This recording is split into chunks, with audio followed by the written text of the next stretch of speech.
चुनावी रणभेरी बच चुकी है।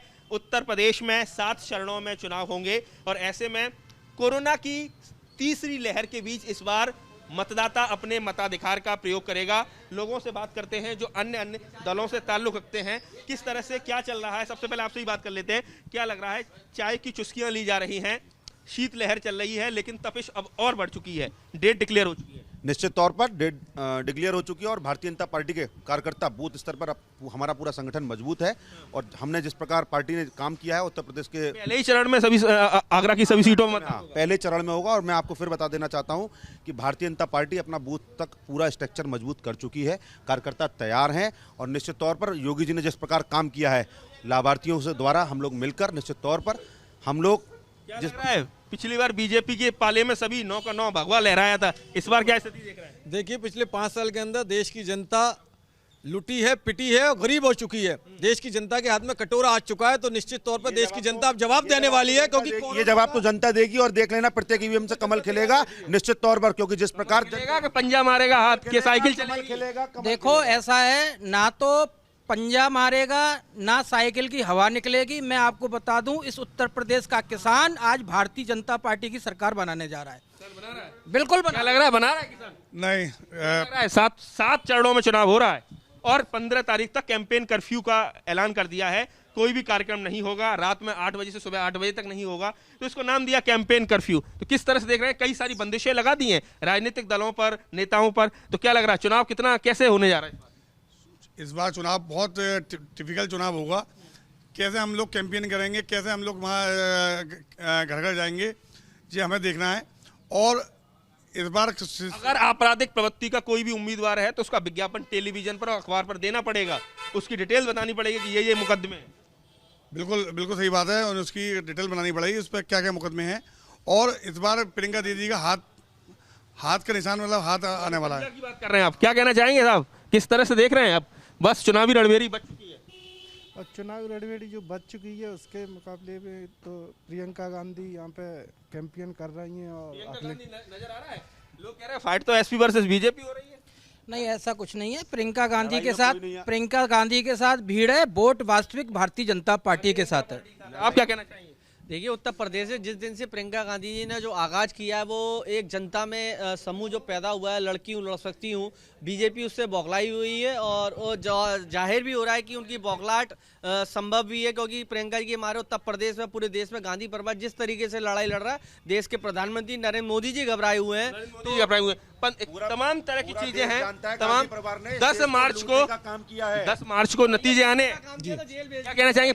कैंपेन कर्फ्यू है लगातार, हर पूरी तरीके से प्रायोजित कर्फ्यू लगाया गया है। भारतीय जनता पार्टी ने पहले, अगर मोदी जी बोलते हैं 100 करोड़ लोगों को कोरोना की डोज लगा दी गई, तो फिर कोरोना कैसे हो गया? और अगर कोरोना हो गया तो वो डोज नकली थी। कोरोना, अगर गरीब परिवार राशन लेने जाता तो राशन वितरण वाला कहता है जब तक कोरोना की डोज का सर्टिफिकेट नहीं होगा आपको राशन नहीं मिलेगा।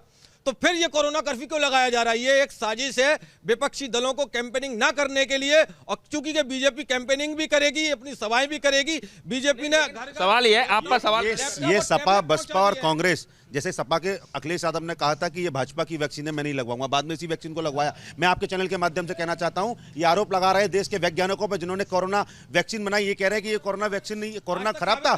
निश्चित तौर पर इस कोरोना वैक्सीन को लगाने पर आज देश में राहत है, जो कि जो आप बताइए साहब, आपसे बात करेंगे, क्या लग रहा है? अब 7 चरणों में चुनाव है, अब पूरी तरह से कहा जाए गेंद जनता के पाले में है। नेताओं को 5 साल देख लिया, अब क्या लग रहा है? इस चुनाव को किस तरह से देख रहे हैं? कोरोना की विभीषिका के बीच ये चुनाव हो रहा है। कोरोना के लिए जो देख रहे हैं लोग, तो वैक्सीन जो मोदी जी ने कहा है कि 100 करोड़ लोगों को लगा दी वैक्सीन, तो फिर ये दोबारा लहर कैसे आ गई? ये चेंज होगा। कई सारे देशों में भी ऐसा हुआ, वैक्सीन के बाद फिर से कोविड हुआ।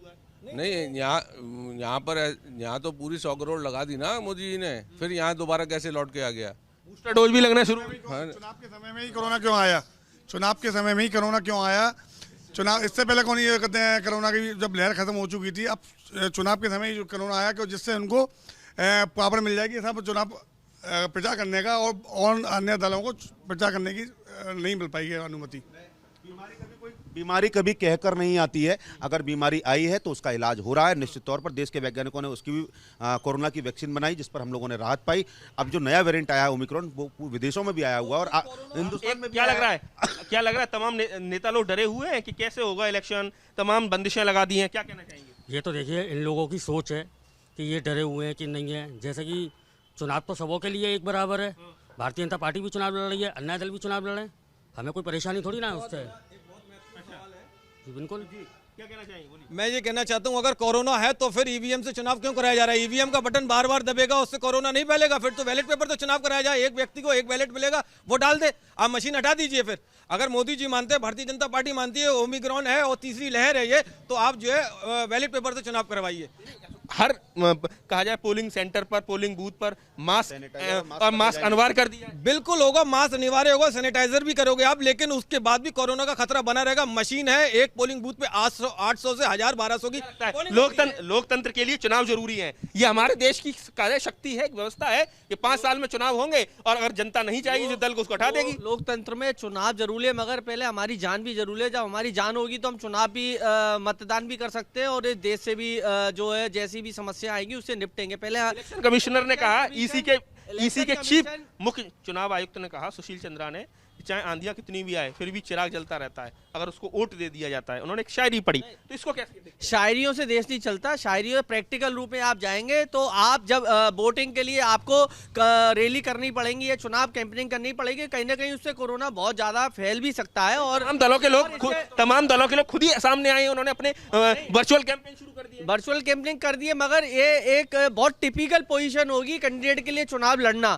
क्योंकि वो किस तरीके से क्षेत्र में जाएगा, अपने आप को, अपनी मैनिफेस्टो को किस तरीके से जनता तक डोर टू डोर पहुंचाने का काम करे। बहुत कठिन चुनाव होगा और ये भाजपा की प्री प्लानिंग है। क्योंकि आपको भी लगता है भाजपा की प्लानिंग है? भाजपा की प्लानिंग क्या, अन्य विपक्षी दलों को लग रहा है, लेकिन इस बार जो चुनाव हो रहा है, इस बार पूरी सतर्कता से चुनाव होगा और कोरोना को देखते हुए, ओमिक्रॉन को देखते हुए, सारी चीज़ों को सतर्कता से देखते हुए सारे चुनाव होंगे।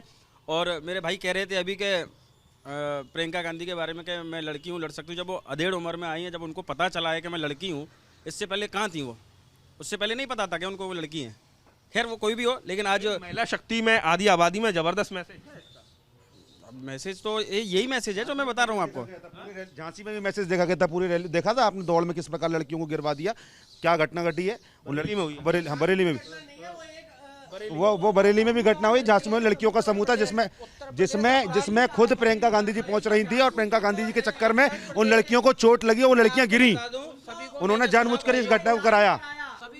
और उनका देखिए, मेरे महानगर अध्यक्ष बोल रहे हैं शैलू जी, ये एक युवा शक्ति, युवा लड़कियों में जो जोश देखने को मिल रहा है। एक स्कूटी मिली प्रथम दौड़ आने पर, ये जो उसका जो लड़की किसी के चोट आई है तो उसका इलाज भी कराया है। प्रियंका जी जो कह रही है लड़की लड़ सकती हूँ, तो देश के अंदर हजारों लाखों महिलाओं के संग बलात्कार हुआ, प्रियंका जी तब क्यों नहीं लड़ी जाकर? हाथरस के अंदर जो मनीषा वाल्मीकि का हुआ, प्रियंका जी क्यों नहीं गई वहां पर? क्यों लड़ाई नहीं लड़ी? उस लड़ाई को चंद्रशेखर आजाद जी ने लड़ी और आज तक उस लड़ाई को सबसे ज्यादा बलात्कार अगर हुए तो समाजवादी पार्टी की सरकार में हुए। उत्तर प्रदेश में अगर हुआ योगी जी की सरकार में, अपराध मुक्त यूपी बना, अपराध मुक्त। हो रहे सबसे ज्यादा अपराध उत्तर प्रदेश में हो रहे, उत्तर प्रदेश में लगातार बलात्कार हो रहे, उत्तर प्रदेश में लगातार डकैती, दूध, जिस तरीके अपराधी बेखौफ है, क्योंकि उत्तर प्रदेश पे शासन पे कोई इनका डर भय नहीं है। कुल मिला के कहा जाए चुनावी रणभेरी बच चुकी है। 7 चरणों में उत्तर प्रदेश में चुनाव होने हैं और ऐसे में जी प्रदेश में आगरा के अंदर एक वकील को सरेआम गोली मारी गई, इस वकील के पिताजी को, और उसके बाद अरुण वाल्मीकि जिसको कहते थाने के अंदर मारा गया, अरुण वाल्मीकि के भाई अरुण वाल्मीकि को। देखते हैं कि किस तरीके से अब जो गेंद है वो जनता के पाले में है। प्रशासन अब पूरी तरह से जुट गया है कि कैसे चुनावी जो आचार संहिता है उसको कैसे फॉलो कराया जाए। शहर से कहा जाए जो होर्डिंग, बैनर, पोस्टर हैं वो हटना शुरू हो गए हैं। तो कुल मिला के कहा जाए अब 7 चरणों में चुनाव होने हैं और आगरा और आसपास के जिलों में पहले चरण में ही चुनाव होना है और इसके लिए पूरी तरह से कहा जाए एडमिनिस्ट्रेशन जुटा हुआ है, लगातार चुनाव आयोग के निर्देशों का पालन कर रहा है। आगरा से नितिन उपाध्याय, एबीपी गंगा।